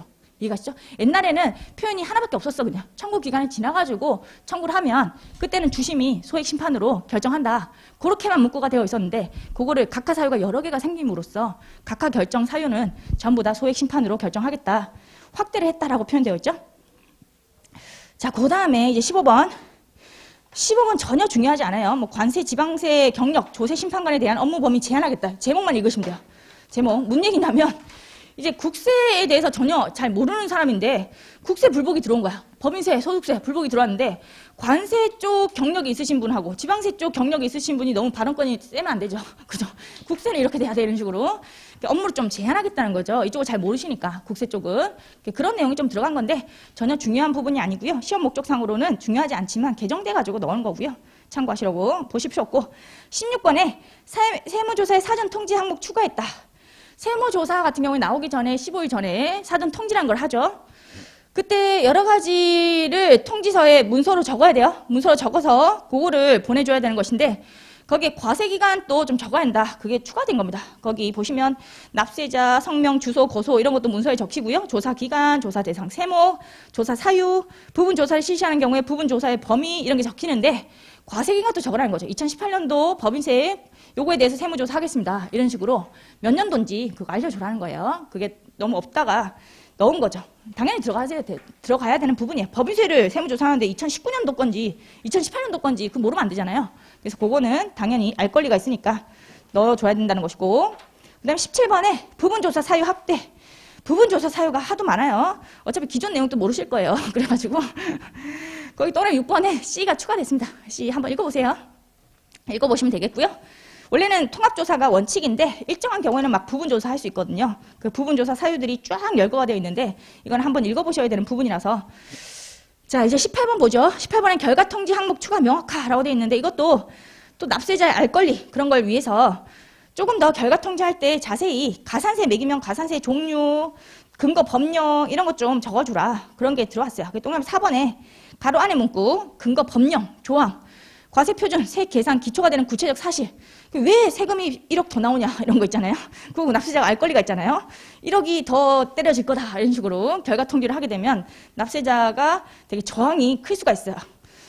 저항이 클 수가 있고 그렇다 보니까 가산세 종류, 금액, 산출 근거까지 근거 법령 몇 조 몇 항에 따라서 가산세가 이만큼 나오고 세금이 이렇게 계산되고 그런 거를 알려줘야 한다는 거예요. 자, 그 다음에 19번. 19번은 탈세 제보 포상금 중간지급 규정을 신설했다. 그런 내용이 나오죠. 자, 포상금을 주는 사유 그런 게 있습니다. 사유가 많죠. 거기 사유 중에서 동그라미 1번이 탈세 제보야. 탈세 제보. 간단하게 얘기하면. 나머지는 탈세 제보가 아니거든요. 동그라미 1번 보세요. 조세를 탈루한 자에 대한 탈루세, 부당하게 환급 공제받은 세액을 산정하는 데 중요한 자료를 제공한 자. 이 동그라미 1번이 탈세 제보를 얘기하는 거고요. 동그라미 2번을 보세요. 은닉 재산을 신고한 자. 은닉 재산은 숨겨둔 재산을 신고한 거니까 탈세 자료를 제보한 자는 아닌거든요. 그러니까 동그라미 1번이 좀 중요한 자료예요. 우리 탈세를 한 자를 아예 알려준 거니까. 그래서 동그라미 2번하고 뭐 다른 것들 있죠. 거기 뭐 보시면 동그라미 6번에는 이런 것도 있어요. 국조법에 따라서 해외 금융계좌 신고 의무 위반 행위를 적발하는 데 중요한 자료를 제공한다. 제공한 자. 뭐 중요한 자료라고 해도 탈세 자료하고 위반 행위에 대한 자료하고 그거는 좀 달라요. 그래서 포상금 같은 경우에도 한도가 거기 표 위에 보시면 포상금 지급 사유가 있는 자에게는 최대 20억 원, 20억 원 범위 안에서 포상금을 지급할 수 있다. 근데 가로 안에 보세요. 지급 사유 동그라미 1에 해당하는 자에는 40억 원이라고 돼 있죠. 2배죠. 2배. 동그라미 1번이 탈세 제보자예요. 아시죠? 동그라미 1번 탈세 제보자한테는 최대 40억 원까지 포상금을 지급할 수가 있고요. 나머지 그냥 정보 같은 거 재산이 어디 있는지 숨겨둔 재산 그런 거 신고한다든지 위반 행위를 신고한다든지 그런 거는 20억까지 포상금을 지급할 수 있습니다. 일단 뭐 20억, 40억 이 정도만 시험 범위에서 중요한 부분이었고 여기 추가된 게 뭐냐면 포상금을 좀 중간에 지급하겠다라고 해서 옛날에는 탈세 제보를 했을 경우에 동그라미 1번 관련이에요. 동그라미 1번 관련해서 탈세 제보를 하고 모든 절차가 완료되고 이 탈루세, 탈세한 세금이 전부 다 완납이 된 경우에 포상금을 지급했어요. 이 포상금도 어마어마하게 많은데 그걸 지급할 때 이 탈루세액이 다 납부가 되고 포상금을 받으니까 얘가 일부만 납부하고 일부는 안 낼 수도 있잖아요. 그리고 한 10년 갈 수 있잖아. 그죠? 그러면 10년 동안 포상금 못 받는 거예요.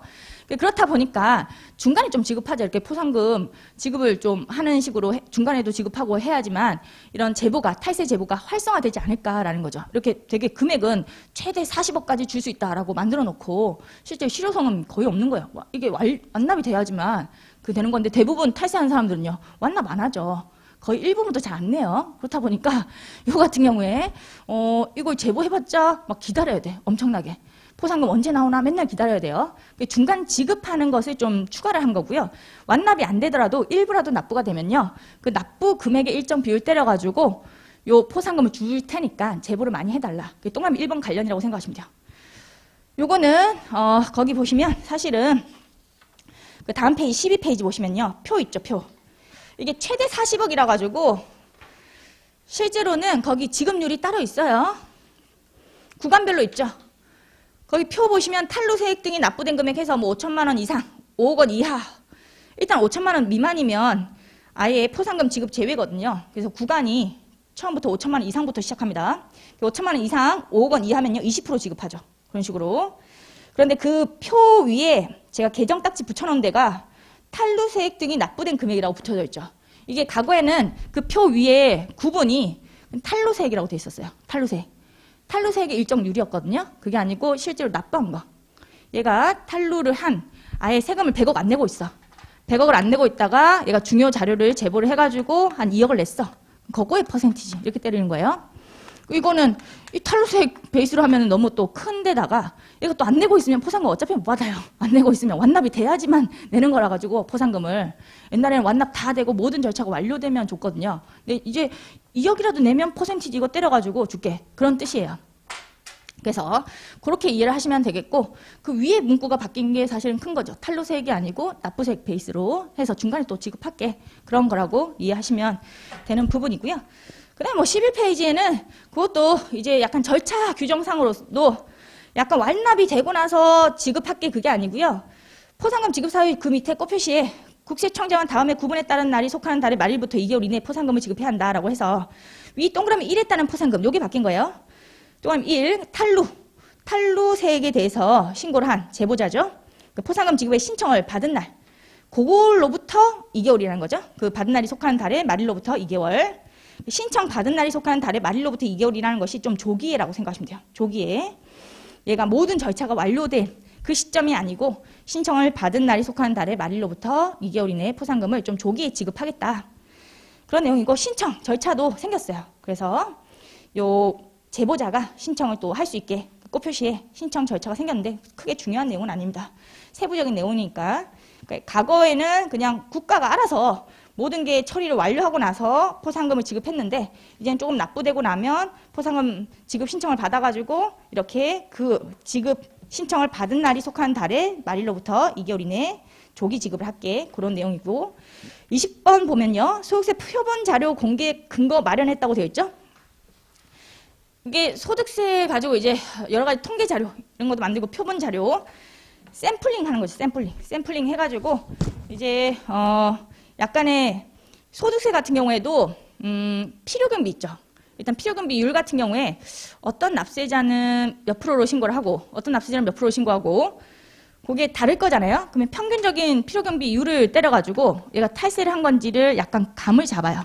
실제로 국가가 모든 개인이 엄청나게 많은데 그 사람들이 다 세무조사 나갈 것도 아니고 그렇다 보니까 세금 신고를 할 때 사업소득자들은 필요경비 가라로 많이 넣거든요. 실제로 어쩔 수 없이 영수증도 없는데 근데 뭐 소득이 얼마 안 되면 이렇게 세무조사 잘 안 나와요. 거의 소득이 되게 많아야지만 세무조사 나오는데 이게 튈수가 있죠. 필요경비율이 어떤 사람은 한 40%로 넣었는데 어떤 사람은 80% 넣은 거야. 필요경비율을 총수익 금액 80% 필요경비를 막 때려 넣은 거야.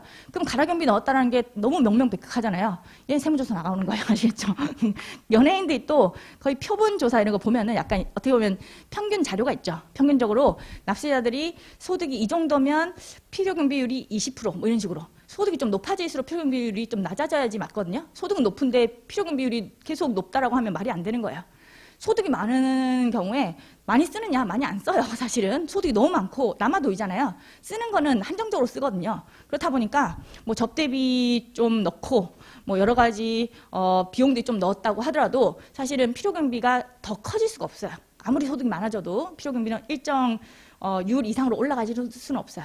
그러니까 거의 소득이 높으면 높을수록 필요경비 율이 대개 한 20%면 이제 이 정도 소득에서는 적정한데 어떤 사람은 막 40%, 50%, 60% 이렇게 넣었다라고 하면 딱 튀는 거예요. 튀면 이제 세무조사 나갈 수가 있죠. 연예인 같은 경우에도 딱 샘플링 해가지고 얘는 이제 필요경비 걸렸다는 거죠. 가라경비 넣었다라고 생각해가지고 바로 적발하고. 그러니까 그 국세청에서도 그게 일을 막 하지 않거든요. 막 하지 않고 연예인들이 또 조사 나가는 애들 보면은 소득이 되게 많은데 필요경비율이 좀 높다거나 평균적인 그 업계에서 그러면 이제 조사 나가는 거예요.